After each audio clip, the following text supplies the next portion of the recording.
Difendi, tripla, attacca, manda a segno quella palla, fischio d'inizio, comincia il programma, penalty play, ok, la curva salta, ole ole, accendi quella TV, ole ole, presenta Tortorici, ole ole, commenta il doppio incontro, ole ole, canale 78. Se cerchi il meglio del calcio dilettantistico, ci Tortorici allo schermo, il canale è giusto bro. Manda a segno quella palla e fai gol. Qui niente fuffa, si commenta il vero sport. Rivedi le partite coi protagonisti, l'allenatore, il calciatore, i giornalisti, i punti di vista, i risultati e le classifiche. Qua si fa calcio, non si pettinano bambole. Difendi, tripla, attacca, manda a segno quella palla, fischio d'inizio, comincia il programma, penalty play, ok, la curva salta, ole ole, accendi quella TV, ole ole, presenta Tortorici, ole ole, commenta il doppio incontro, ole ole, canale 78. Lo sport, il calcio e non solo. Tutto questo è Penalty Play. Gli approfondimenti sportivi, le notizie, gli ospiti, le interviste dal mondo dell'attualità, la cultura e lo spettacolo. Penalty Play, curato da Ettore Tortorici.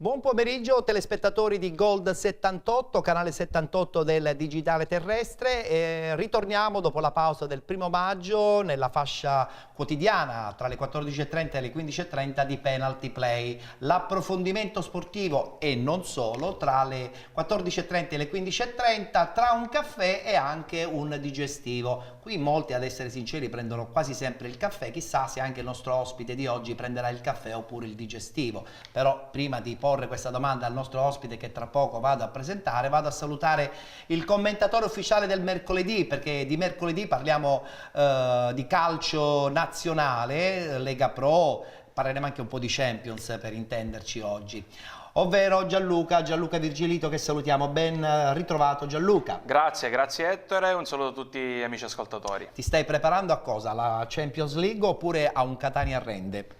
Guarda un po' che differenza che ti ho dato. Mi preparo ad entrambe, perché devo seguire entrambe, quindi non ci fermiamo mai. Ricordiamo capo del redattore anche di masport.it. È tra l'altro un portale che si occupa non soltanto di calcio ma anche di altre discipline.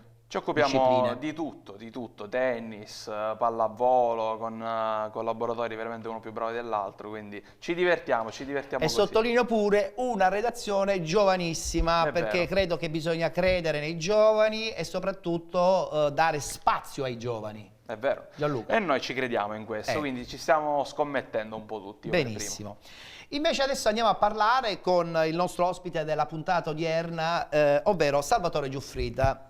Ciao Salvo. Grazie. Grazie a te per aver accettato l'invito. Cataniapubblica.it, un altro portale catanese, anche questo è un portale che parla di sport ma anche di cronaca. Sì, facciamo una testata generalista che insomma si centra a scrivere sui fatti di Catania, però insomma cerca di spaziare il più possibile. Seguite il calcio a 360 gradi, sì. Quindi tu mi potrai benissimo dire anche il tuo pensiero sull'attuale situazione del Catania. Certamente. Perché insomma sappiamo benissimo che purtroppo ormai il primo posto è andato già dalla settimana scorsa e addirittura rischiamo di non arrivare neanche ai secondi in questo girone. Beh, per il secondo posto ancora è tutto da decidere, perché il Trapani ha una partita abbastanza difficile fuori casa, il Catania vincendo si assicurerebbe il secondo posto, però diciamo salterebbe solamente un turno. Sì, diciamo, non è sempre meglio non farlo che non farlo. Sì, perché al di là del rischio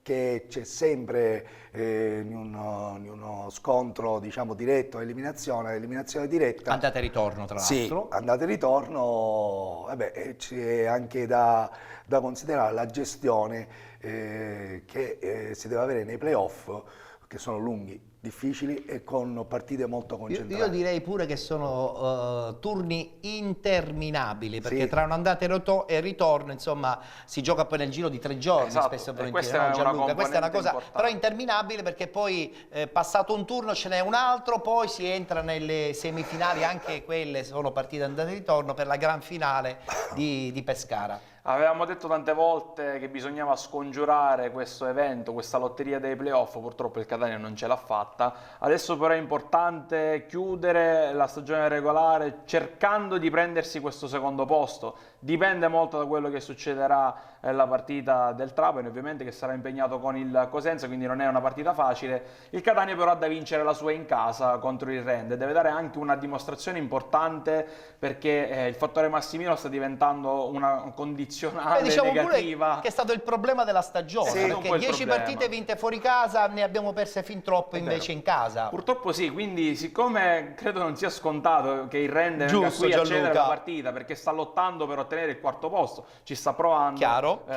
Lì bisogna un attimo capire quale sarà l'approccio della squadra avversaria. Ovvio che il Catania deve puntare a vincere, perché se non vince neanche questa si entra in crisi. È vero, è vero. Allora, poc'anzi abbiamo parlato di digestivo e caffè. Tu, Salvatore, cosa prendi? Un caffè. Un caffè. Allora passiamo il caffè al nostro ospite, in modo che così anche lui potrà gustarsi il buon caffè del dopo pranzo. Io il mio solito caffè, tanto tu so che non lo prendi. Sì, io niente caffè. Ne approfitto a questo punto per chiamare la schermata dei nostri contatti, per chi volesse mettersi in contatto con noi. Il nostro numero WhatsApp è il 328 53 58 101, e poi abbiamo la nostra pagina Facebook Penalty, nonché anche un'email formattvpenaltyplay@tiscali.it. Siamo in diretta anche sulla pagina Facebook di Ettore Tortorici e anche sulla pagina Facebook di Penalty. Allora, Gianluca, da dove iniziamo? Cosa è successo secondo te a Matera? È successo quello che un po' tutti, insomma, si aspettavano, cioè un Matera voglioso e deciso, e un Catania che avrebbe rischiato, giustamente come è successo, di pagare forse anche più del dovuto la sberla interna con il Trapani. È successo un po' di tutto a Matera, dobbiamo essere sinceri, partendo proprio dal pre-partita con queste scelte di formazione che in qualche modo ci hanno sorpreso, tanti cambiamenti, qualcuno li aveva anche previsti, qualcuno li aveva chiesti. Ci sono stati Russotto dal primo minuto, Di Grazia dal primo minuto, Bucolo, quindi ci sono stati dei cambiamenti nell'11 titolare. Poi la partita si è incanalata in un certo modo, il Catania, dobbiamo essere sinceri, le opportunità le ha anche costruite, però ha affrontato una squadra che, così come nel match di andata, ha lottato, ha combattuto e ha anche giocato a calcio, quindi ha fatto molto bene, e poi è maturato questo risultato all'ultimo secondo, che secondo me non fa altro che dimostrare che questa squadra non ha ancora, dal punto di vista sicuramente caratteriale, gli attributi giusti per vincere, quantomeno per arrivare primo in classifica, e questo l'ha dimostrato già la settimana scorsa, come dicevi, nel match contro il Trapani. Adesso bisogna dare una dimostrazione importante, perché ai playoff devi primeggiare contro le squadre che negli altri gironi hanno dimostrato di essere alla pari con te, quindi non è che ci sono partite facili, non ce ne sono. Tra l'altro sottolineiamo che anche dopo questa giornata di campionato sono arrivate puntuali le altre penalizzazioni. Le ricordiamo, altri 10 punti di penalizzazione per il Matera, 6 punti per l'Acragas, che a questo punto completerà il campionato a 0 punti, e addirittura altri 6 punti al Siracusa. Esattamente. Classifica rivoluzionata. Classifica rivoluzionata, ai noi, soprattutto nella zona play-out. Ma questa è la dimostrazione che questa Serie C in questo momento non può andare avanti, non dura a lungo questo campionato, se le condizioni dettate dalla Lega sono così stringenti, tra campi, versamenti da andare a fare, adempimenti Covisoc e quant'altro. Le società non riescono a mantenersi, non riescono neanche a costruire delle squadre competitive, e poi noi parliamo di un sistema che non funziona. Purtroppo questa è la dimostrazione che già alla radice qualcosa non va. Questo vuol dire che è sbagliato pensare che la federazione, Salvatore, voglio sentire un po' la tua, che la federazione possa permettere già ad inizio stagione, seppur molte squadre hanno già dato la fideiussione, la partecipazione a questi campionati. Cioè non ci vogliono soltanto delle garanzie, tra virgolette, bancarie, ma ci vogliono anche garanzie che vanno al di là, cioè la solidità di una società che possa permettere un campionato a questo punto regolare. Io mi riallaccio a quando aveva detto 2 stagioni fa Gattuso. Caso Pisa. Ma come si fa a fare un campionato professionistico quando la classifica è cambiata? Di giornata in giornata arriva un giudice e ti dà 6 punti, poi un altro giudice te ne dà 3, vinci una partita, poi quei 3 punti ti sono tolti perché c'è un'altra penalizzazione. Ora, nel girone meridionale abbiamo visto pure squadre che non hanno stadi.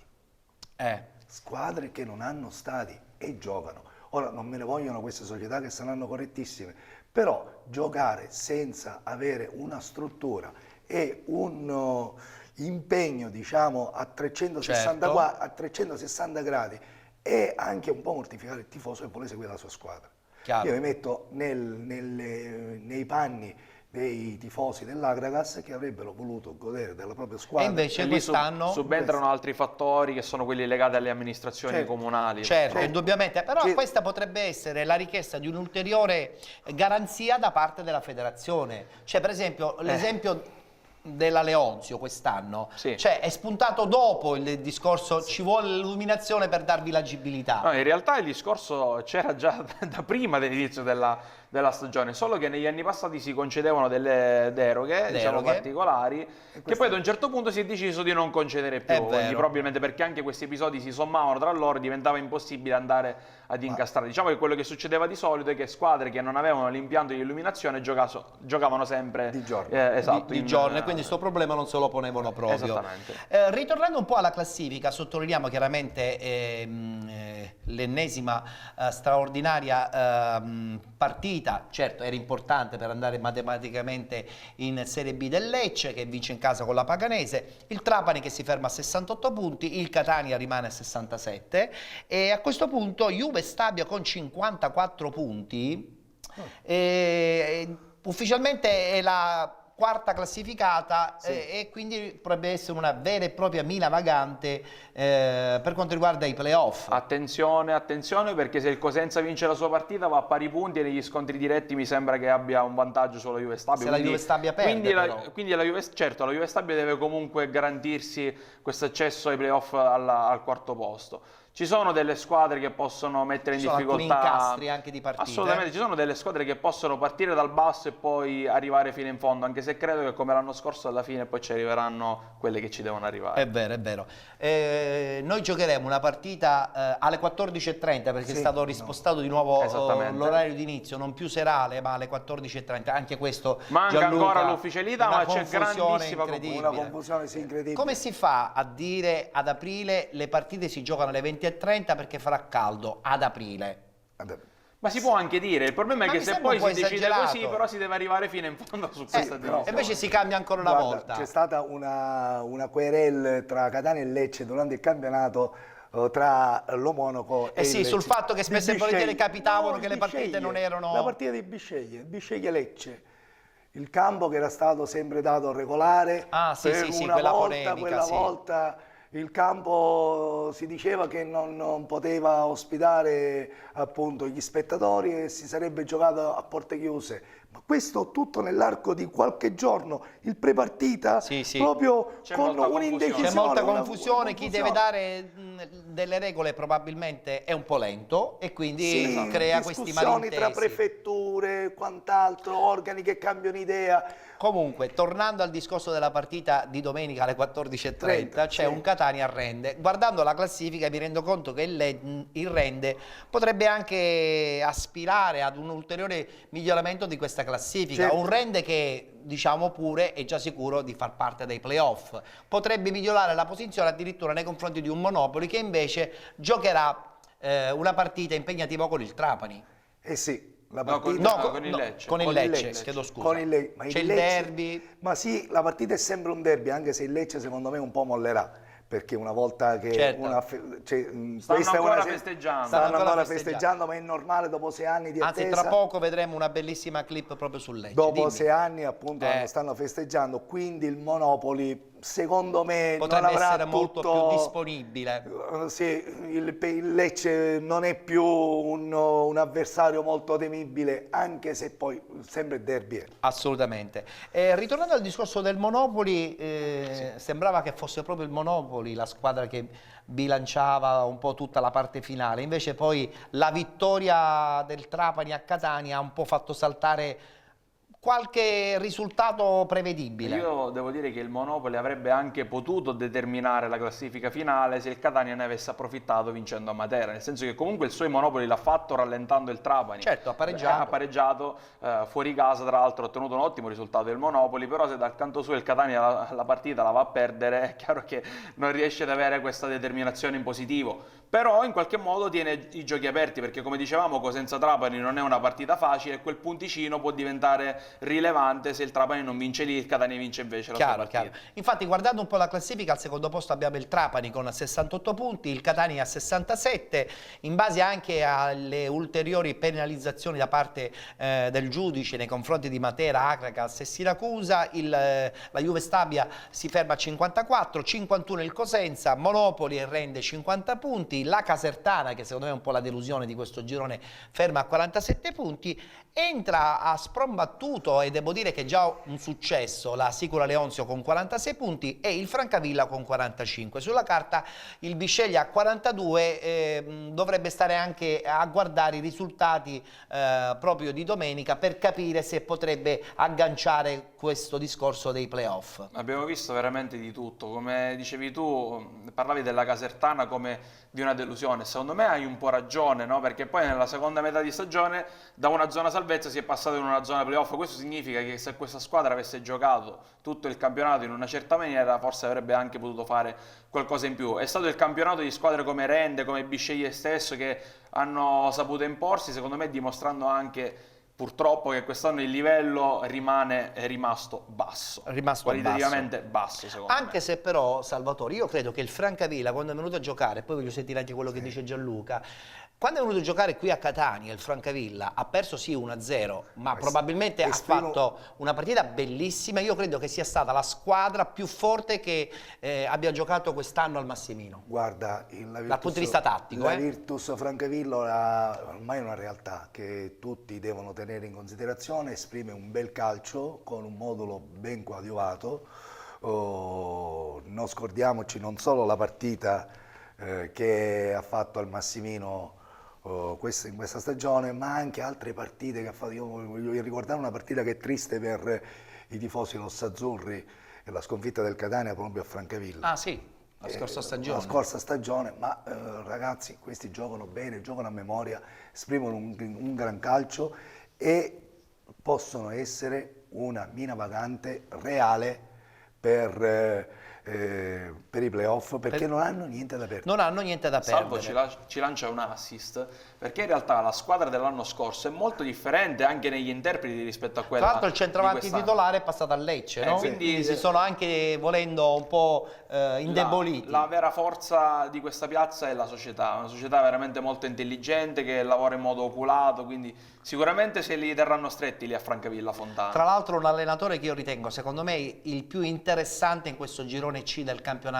di Lega Pro, ovvero D'Agostino, ex giocatore del Catania, ex Udinese, no del Catania, del Messina, ex Udinese, un talento che forse poteva dare di più da calciatore anche. La cosa più interessante è che secondo me riesce a tradurre perfettamente da tecnico quella che era anche l'espressione di gioco di quando calciava il pallone, no? Perché lui era un regista che trattava benissimo la palla, anche in questo caso ha dato quel tipo di mentalità alla sua squadra, cioè la fa giocare. Io sono d'accordo con te, Ettore, quando dici che probabilmente questa è stata una delle migliori squadre che è scesa in campo al Massimino insieme proprio al Matera, quindi io metterei queste due squadre, hanno veramente messo in grande difficoltà il Catania quest'anno. Certo, vedere il Matera, scusa, di mettere anche il Trapani. Sì, beh, lo abbiamo già confermato anche nelle settimane anche se secondo scorse. Me ci ha messo un po' del suo il Catania. Il Catania ci ha messo un po' del suo. Però il Trapani ha espresso un grande gioco, ma il Francavilla sia all'andata che al ritorno. Perfetto, però il Francavilla, e su questo insomma devo dare ancora una volta ragione a Gianluca, il Francavilla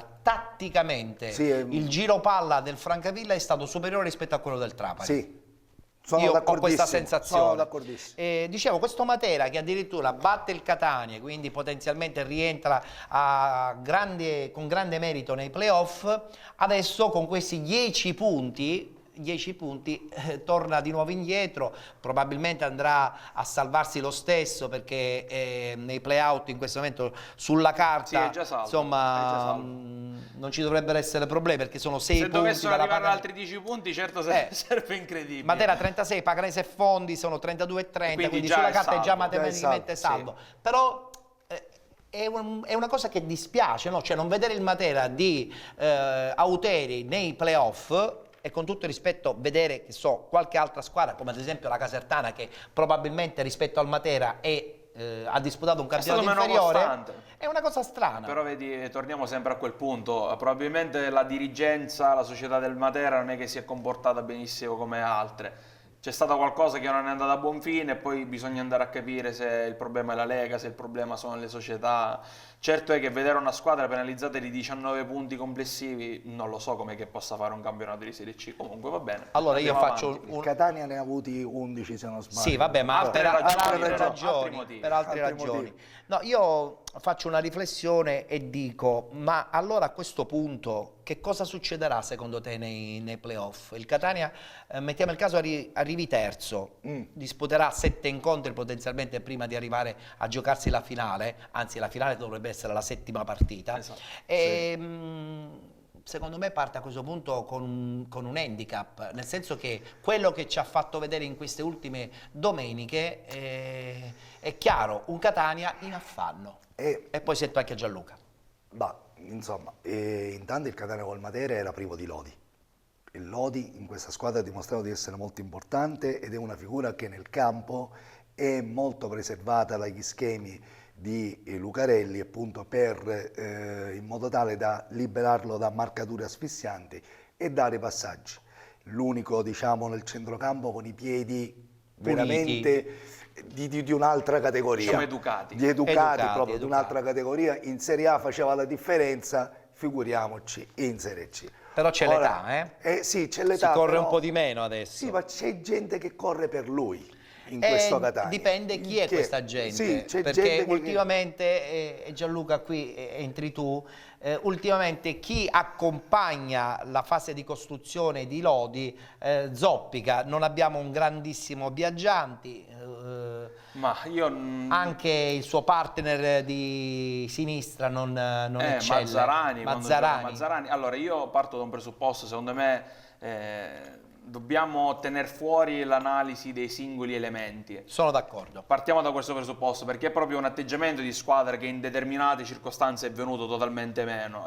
Primo tempo contro il Trapani, tanto per fare un esempio, ma anche a Matera ci sono stati degli svarioni difensivi che una squadra attenta non dovrebbe permettersi di avere. Anche in prospettiva playoff. Perché parliamo di ripartenza, azioni di ripartenza. Devi immaginartelo tu da squadra forte che vai a subire ripartenze e prendere 2 imbucate così non è proprio bello. Ricordiamoci che Lodi probabilmente mancherà ancora con il per qualche 10 tempo, 10 giorni quindi ancora. Sì, dovrebbe essere disponibile per i playoff. io dico soltanto una cosa, da addetti ai lavori, quindi è anche giusto che noi non lasciamo degli alibi, cioè il fatto che non ci sia Lodi non deve in qualche modo farci dire vabbè, si può sbagliare, perché questa, e io qui ne do atto al direttore Pietro Lomonaco, che secondo me sulla carta è andato a costruire una ottima squadra perché ha qualità e quantità in abbinamento veramente, secondo me, come poche squadre in questa categoria.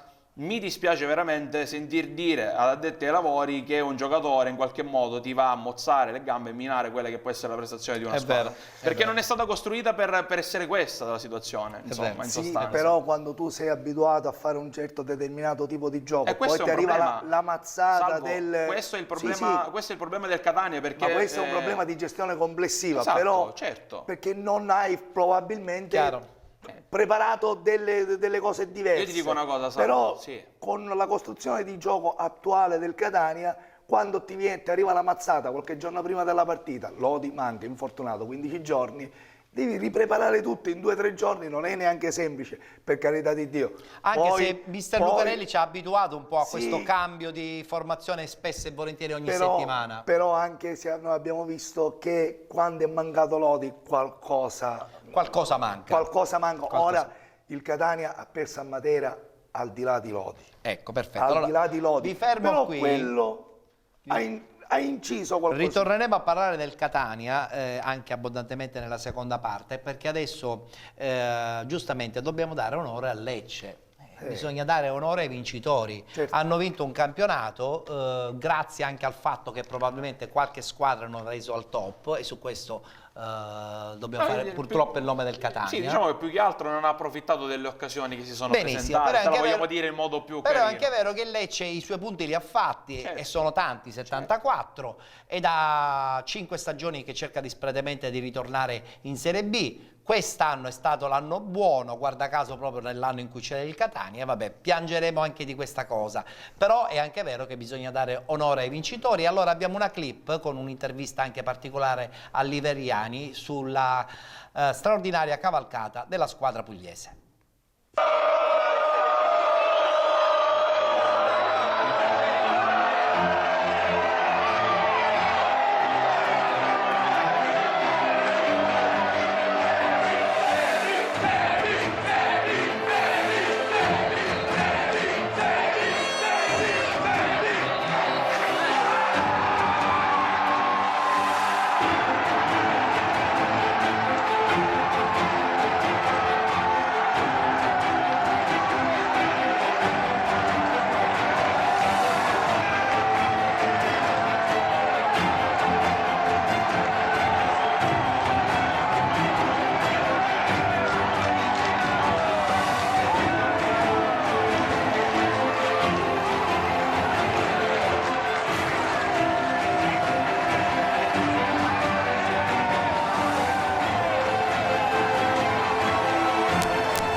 La squadra era consapevole e aveva ritrovato le sue certezze, infatti oggi credo che abbia fatto un'ottima partita, ha creato tanto e quindi ero abbastanza tranquillo.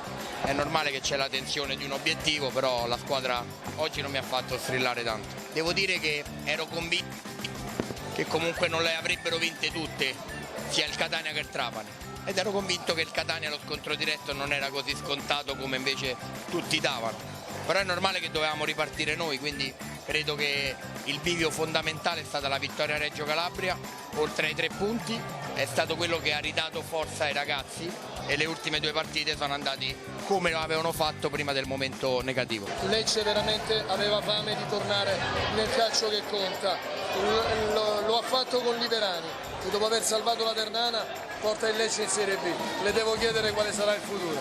Io il futuro con la proprietà ho un contratto e ci sono tutti i presupposti per continuare insieme. Adesso festeggeremo, poi ci ritroveremo a fine campionato per programmare quello che sarà il futuro, però ci sono tutti i presupposti per continuare.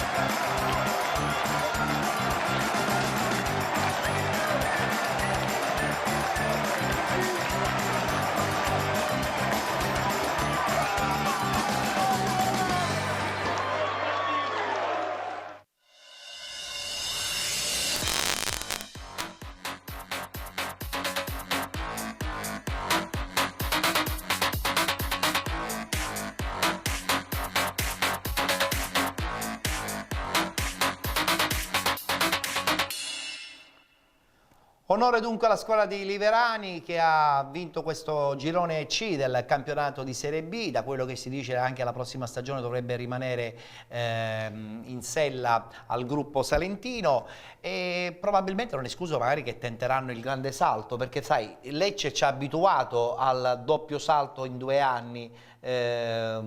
Quando l'ultima volta salì in Serie A veniva addirittura da una Serie B da matricola.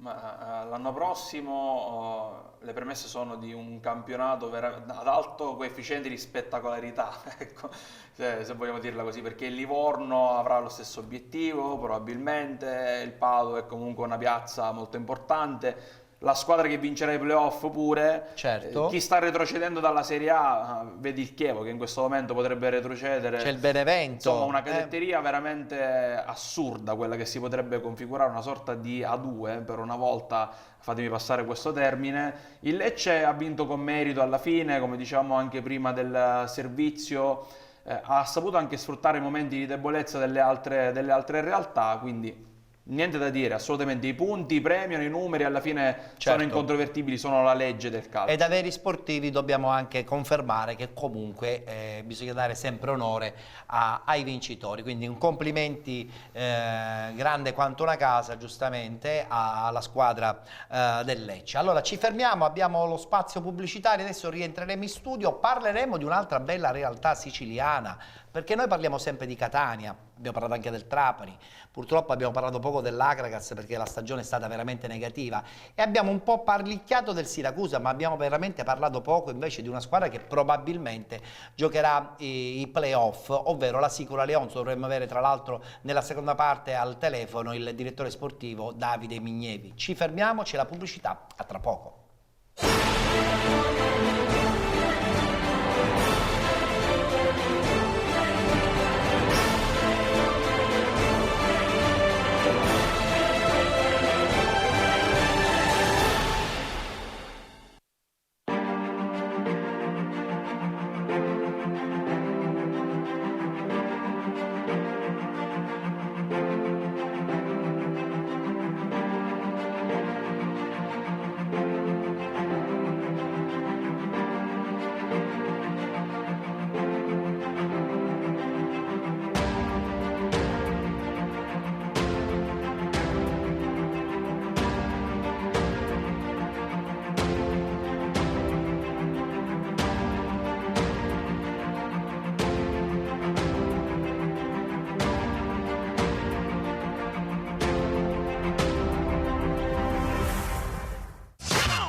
Esclusivista per la Sicilia del marchio Mobilferm.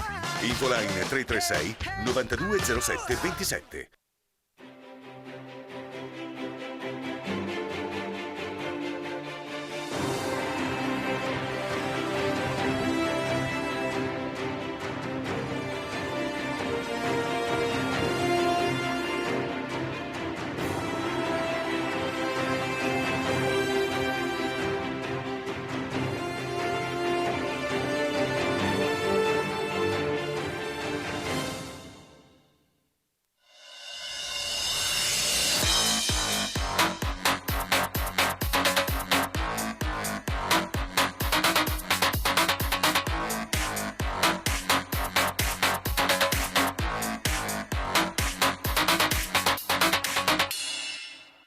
Eccoci rientrati in studio, amici sportivi di Penalt Play, l'approfondimento sportivo tra un caffè e naturalmente anche un digestivo, tutti i giorni, tutti i pomeriggi tra le 14:30 e le 15:30, ogni giorno un tema diverso. Il lunedì abbiamo l'approfondimento dedicato al calcio dilettantistico, il martedì con Salvo Pappalardo invece affrontiamo tutti i settori giovanili, il calcio giovanile in genere qui in Sicilia. Il mercoledì l'approfondimento, come avete potuto ben vedere e sentire, è dedicato principalmente alle squadre nazionali. Il giovedì invece ci concediamo una pausa anche di intrattenimento tra la lettura sportiva e non solo, e tanti ospiti del mondo dello spettacolo, mentre il venerdì abbiamo una predisposizione invece dedicata alla domenica sportiva siciliana.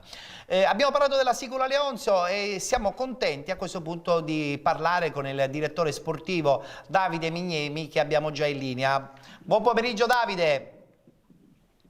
Buon pomeriggio a tutti voi. Ciao Ettore. Allora Davide, devo dire che i complimenti si sono sprecati già dall'inizio della stagione, adesso diventano doppi perché il vostro campionato lo avete già vinto salvando una categoria, non siete stati secondo me mai in pericolo, però l'avete salvata grazie anche al vostro straordinario entusiasmo che vi è servito anche a questo punto per i playoff, perché entrare nei playoff vuol dire vincerlo 2 volte a questo punto il campionato, soprattutto per voi. Davide.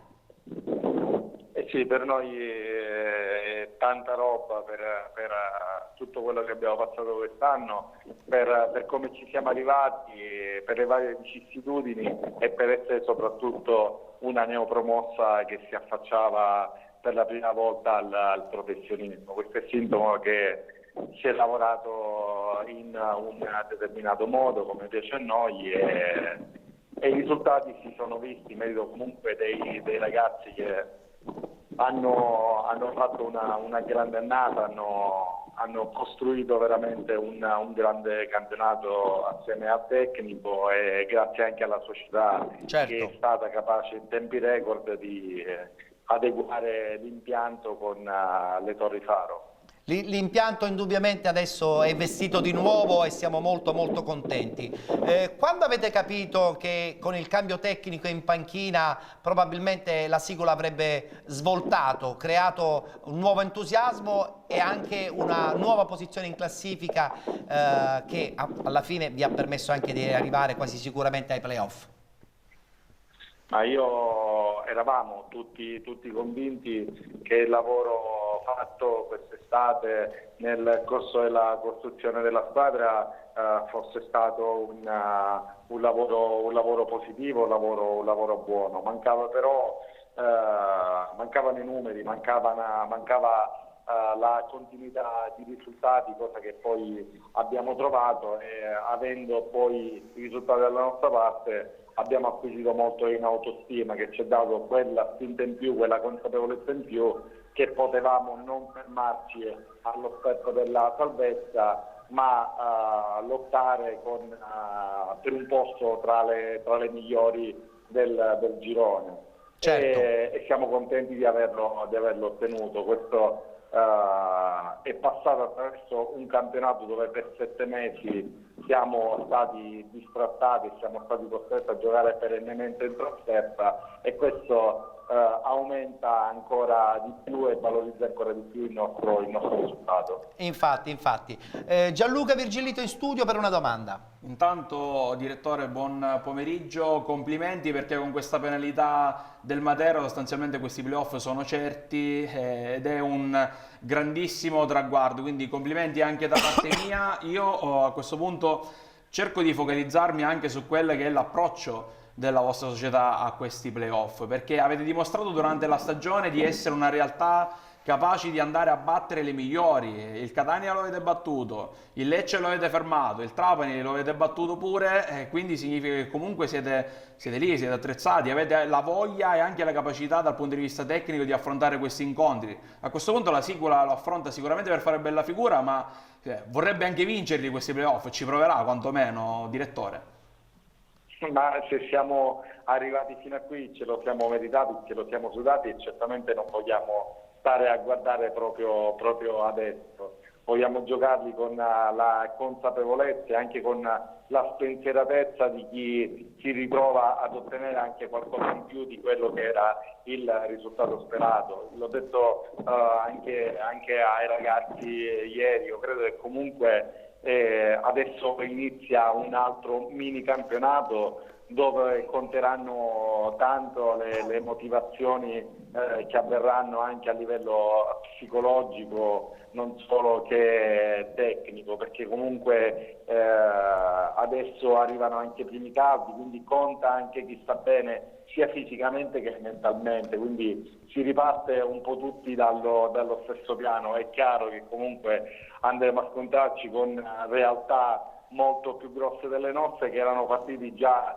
nel corso dell'inizio della loro stagione con obiettivi bellicosi, certo, dove l'obiettivo minimo era fare playoff, quindi sanno bene come affrontarli, però arrivati fino a qui certo non vogliamo fermarci e fate bene per fare bella figura. E fate bene, Davide. Allora abbiamo anche un altro ospite in studio che vuole porti una domanda. Abbiamo Salvatore Giuffrida di cataniapubblica.it. Direttore, buon pomeriggio. Buon pomeriggio.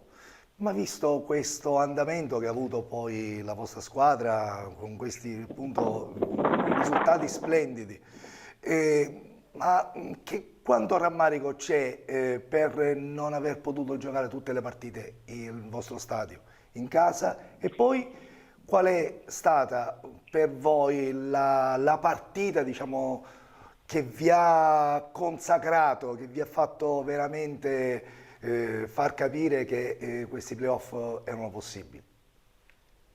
Ma partendo dalla prima domanda, sarebbe molto facile per me dire comunque se questa stagione fosse stata affrontata tutto l'anno all'Angelino Nobile, che da sempre, come dimostra la nostra storia, è stato il fortino delle nostre vittorie innumerevoli di un campionato dopo l'altro, penso che comunque qualche punticino in più lo avremmo potuto avere. Invece noi non abbiamo mai fatto un cruccio, non abbiamo cercato, soprattutto al nostro interno, di creare alibi né a noi stessi e nemmeno ai giocatori. Sapevamo che c'era questa difficoltà da affrontare e la dovevamo affrontare al meglio. Stiamo restando e comunque un minimo di rammarico resta, però con i 6 ma non si va da nessuna parte. E quindi ci prendiamo quello che ormai è avvenuto. Mentre poi una vittoria importante secondo me è stata a Catanzaro, dove noi abbiamo vinto per 3-0, eravamo in una situazione di classifica un po' in bilico fra i play-out e fare quello scatto in più per uscirne fuori definitivamente e poter pensare ad altro. E credo che comunque la vittoria così importante, avvenuta davanti a uno stato gremito e da una squadra che ha fior di giocatori, ci abbia dato quella spinta in più per poter pensare anche ad altro. E avete pensato bene? Sì, no, devo dire che comunque noi non abbiamo mai mollato, anche nei momenti difficili. Poi abbiamo sempre cercato di inculcare, anche grazie al lavoro del mister, di poter cercare di mirare sempre oltre, poter cercare qualcosina in più, anche perché eravamo consci che la rosa a disposizione avesse queste caratteristiche, cosa che poi grazie al lavoro di tutti quotidiano è avvenuta. Infatti. Bene Davide, allora noi ci congediamo, però una battuta finale permettimela di fare. Chiaramente mister Diana confermato, a prescindere da come andranno a finire i playoff, no? Perché credo che abbia fatto un lavoro di cucitura interessantissimo, chiaramente supportato in primis dalla società, e credo che possono essere le giuste caratteristiche anche per un allenatore vincente per la Lega Pro. Ma io sinceramente c'è una forte stima reciproca che si è instaurata in questi mesi. In questo momento non è la priorità assoluta, siamo determinati a chiudere bene il campionato e a pensare comunque di poter far bene nei playoff. Poi, come è giusto che sia, ci siederemo e cercheremo di proseguire questa strada insieme. Bene, allora noi ci auguriamo che avvenga tutto al più presto, a cominciare anche dal prossimo incontro e soprattutto in prospettiva playoff, che il nome della Sicula possa andare più in alto possibile, chissà magari entrare in un discorso finale possibile con altre blasonate società. Però già io sono dell'idea che il vostro campionato l'avete vinto 2 volte, prima ritornando al Nobile e poi appunto agganciando con grande merito la zona playoff. Grazie ancora a Davide Mignemi, grazie Davide. Ai vostri ospiti. Grazie a Davide Mignemi, da giocatore devo dire sempre molto equilibrato, ma col passare degli anni sempre più equilibrato anche nel ruolo del direttore sportivo, prima nel settore dilettantistico, no? Perché lui ha iniziato proprio con la Sicula Leonzio, promozione, eccellenza interregionale, scalata incredibile. Adesso con questa scalata incredibile della Sicula è il direttore sportivo con grande merito e con grande autorità in questa bella realtà lentinese. Ettore, non era facile perché è vero il cambio di allenatore, Pino Rigoli a Imodiana, ma è anche vero che poi in sede di mercato la Sicula ha lavorato e ha ristrutturato il reparto offensivo. Non è che era facile andare a fare delle scelte nel mese di gennaio, quindi lui ha dimostrato di essere il direttore sportivo più giovane, anche scelte oculate. Sì, ogni giocatore aveva già un potenziale importante, che secondo me lo proietta anche oltre. Io ho avuto la possibilità di intervistarlo per il mio giornale e lui mi ha detto una frase che secondo me i tifosi avranno letto e avranno apprezzato, perché ha detto la mia Serie A si chiama Sicula Leonzio. Certo. E quindi lui è anche molto legato ovviamente al presidente che gli ha dato questa opportunità, Chiaro. sta studiando tantissimo, gli hanno fatti veramente i complimenti, perché non è facile. Tra l'altro io sono doppiamente contento perché Davide Vignevi, nell'anno in cui la Sicula Leonzio vinse il campionato di eccellenza, fu premiato come miglior dirigente ai Penalty Awards, quindi ci avevo visto bene, ma non soltanto io, chiaramente anche l'AIEC, che insieme appunto alla produzione di penalty organizza questi premi che sono diventati veramente i più importanti del calcio dilettantistico siciliano. Anzi, a tal proposito vi annuncio, ma prossimamente avrete la data certa, a giugno ritorneranno in questa quinta edizione dove ancora una volta il meglio del calcio dilettantistico verrà premiato. Ci piace questa ascesa non soltanto di Mignemi ma anche della Sicula, no? Sì, ma voglio una realtà dire, che proprio sta venendo fuori prepotentemente, ma mi sono molto piaciute queste parole di Mignemi, bello pacato, giocare pallone su pallone, bravo. Non pensiamo neanche al dopo partita. Neanche al dopo Tra partita. l'altro, Ettore, tu che racconti il calcio dilettantistico, potrebbe configurarsi, anche se difficile, la promozione di un'altra siciliana. Guarda, su questo io le voglio parlare poco, anche per una questione di scaramanzia. Di tensione. Ho una grandissima fiducia nei confronti di Beppe Pagana, parliamo del Troina chiaramente, Esatto. Però mi sono prefisso, l'ho fatto anche domenica a Silenzio penalty, stampa. quasi di non parlarne, perché probabilmente entrambe, sia il Troina che la Vibonese, dovrebbero arrivare a pari punti, anche se l'impegno del Troina a Nocera è un po' più impegnativo. Diciamo che, incrociando le dita, le due squadre dovrebbero andare a pari punti alla fine della stagione regolare e lì scatterà questo spareggio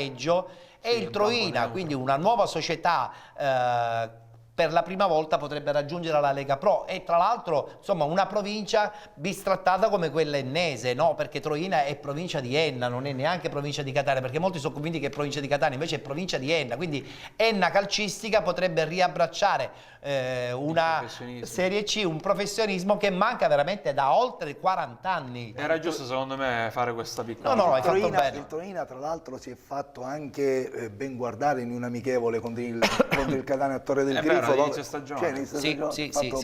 Beh, il lavoro, soprattutto bene, il lavoro di Beppe Pagana soprattutto si vede e si sente in campo con un team tecnico di notevole spessore. La cosa bella di un gruppo che ha accolto, amato, coccolato in questo centro che è veramente piccolino, ma che è un fiore all'occhiello della provincia ennese. Se avete modo andate a visitare Enna, andate a visitare soprattutto Troina, perché tra i monti siciliani, immersa in un verde, in un'area bellissima, soprattutto d'estate, si sta proprio bene, quindi è proprio l'ambiente giusto per aspirare ad arrivare a fare i professionisti. È vero, ho visto anche i commenti, sai, ormai sui social, si legge di tutto e di più, dei tifosi catanesi che augurano buona fortuna al Troina, ma si augurano anche di non giocarci contro l'anno prossimo. È vero, Robby ha ragione. è vero. Allora, abbiamo chiuso anche la parentesi del Troina, voglio riagganciare un attimo il discorso Champions, perché insomma noi qui il mercoledì ci divertiamo anche un po' a chiacchierare. Tra l'altro proprio ad inizio settimana,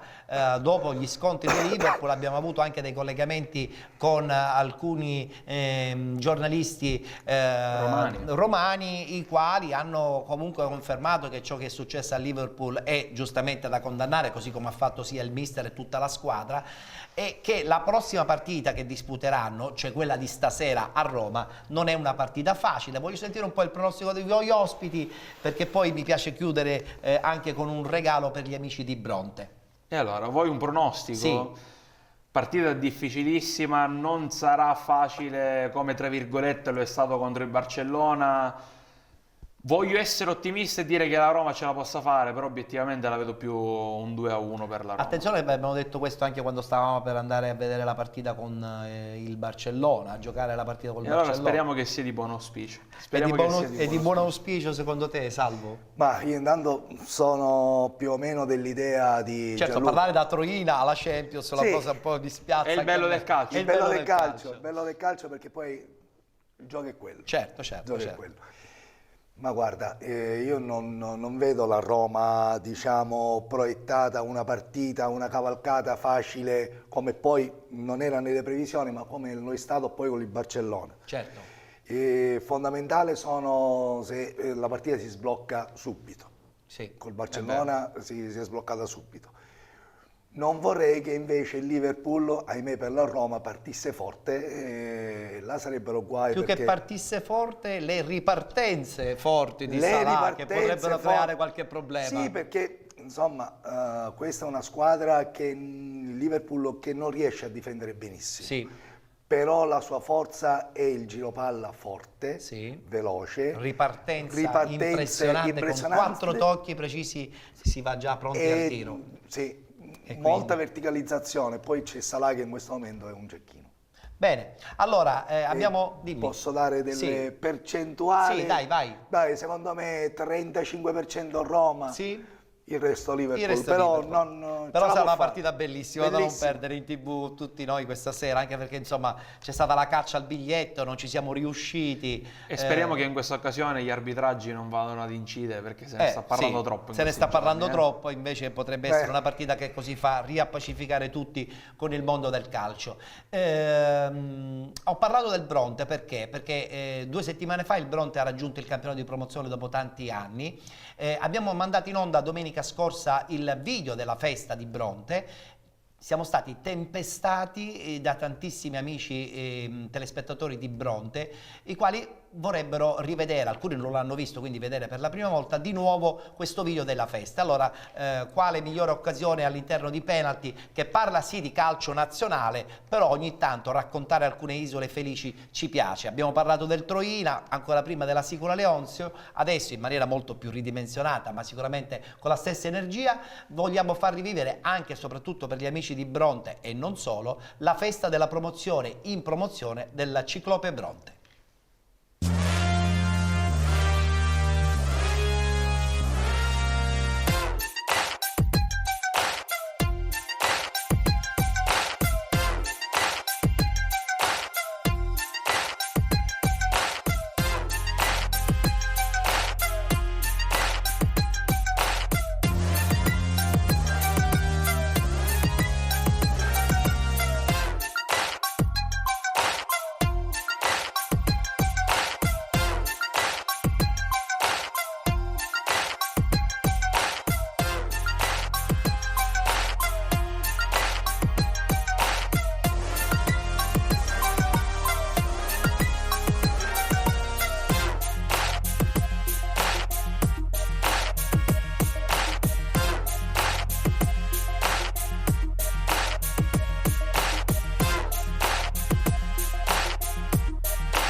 Oggi è il momento, è il giorno di festeggiare, di dire grazie veramente di cuore a tutta la gente che oggi è venuta a sostenerci, è venuta a vederci.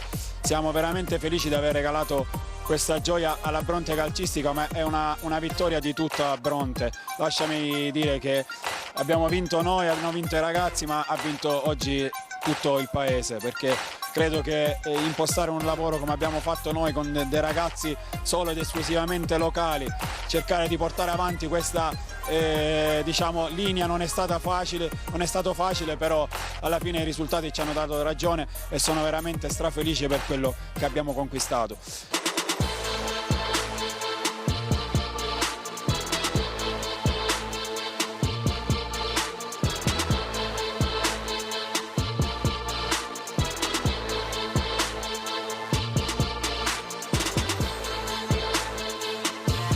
Questo è un lavoro che è partito molti anni fa, un bel po' di anni fa, è stata rifondata questa società che non esisteva, è partita dalla terza categoria con Riccardo Saitta, che ha voluto fortemente una prima squadra Bronte, l'ha portata fino alla prima categoria, poi c'è stato un cambio di guida tecnica e un avvicendamento tra Riccardo ed io, e poi ancora un ulteriore avvicendamento con l'arrivo in prima squadra di Gianluca Catania come allenatore, con il quale ho avuto il piacere di collaborare in questi 2 anni.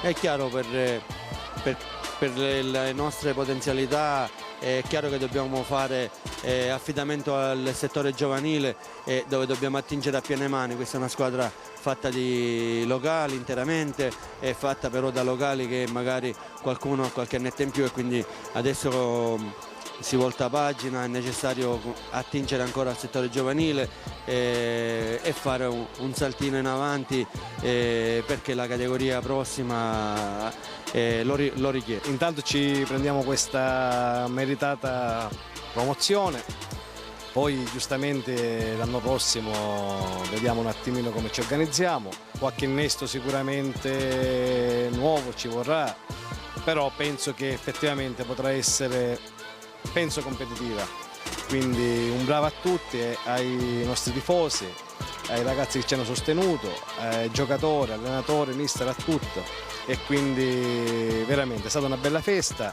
che già da qualche tempo inseguiamo, finalmente ci siamo riusciti e ci godiamo questa bella vittoria e festeggiamo. Uno spettacolo bellissimo che premia questi ragazzi che per ben 2 anni sono arrivati vicino all'obiettivo e non l'hanno preso per un soffio, adesso quest'anno ce l'hanno fatta, quindi veramente sono stati bravi, questo sia da insegnamento non solo insomma, come dire, un motivo di orgoglio per la città di Bronte, ma da insegnamento per i tanti ragazzi, nel senso che il messaggio finale è che quando una cosa la si vuole veramente poi bisogna essere tenaci e la si ottiene.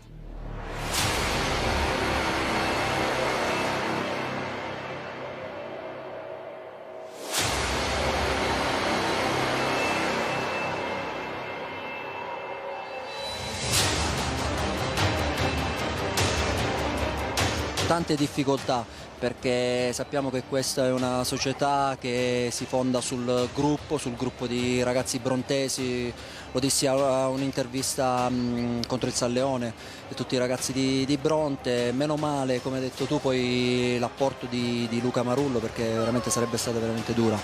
E ce l'abbiamo fatta tra mille difficoltà, non è mai facile vincere un campionato, soprattutto in prima categoria, perché davvero si gioca poco a calcio, c'è solo un arbitro. Speriamo ora dopo la promozione di mantenerci su questa categoria, che credo che sia la categoria più consona a questo paese.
Sono bravissime tutte, complimenti e in bocca al lupo.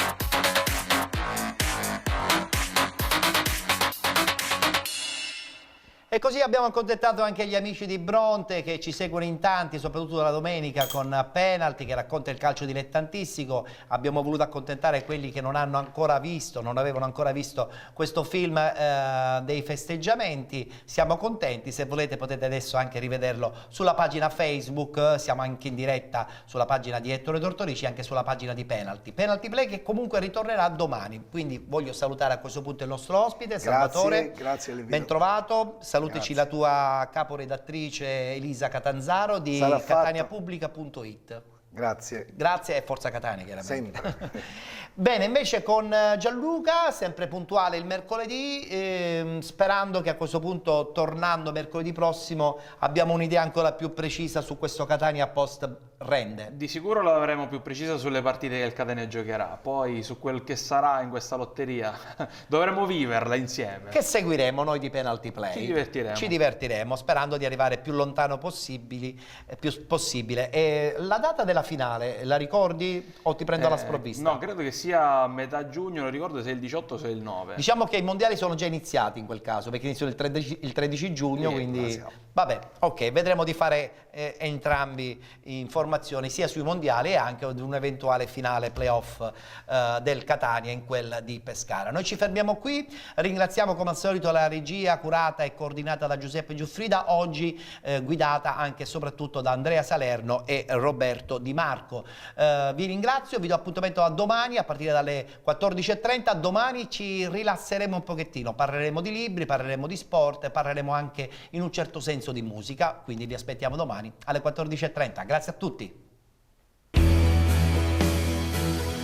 vita è un soffio, corre come il vento, c'è un campo verde ed io non so spiegarti come il tempo vola, si vince o si perde, ma tu fremi e vuoi giocare.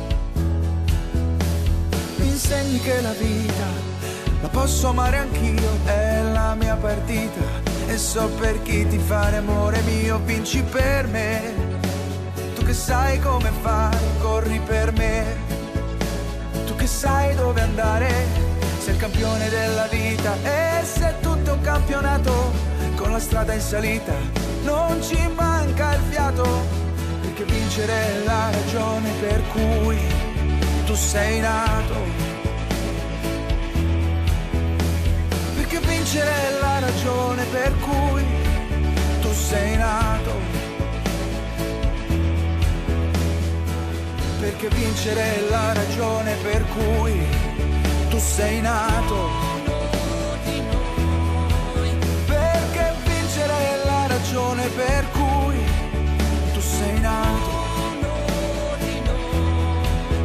Vinci per me, tu che sai come fare. Perché vincere è la ragione per cui tu sei nato.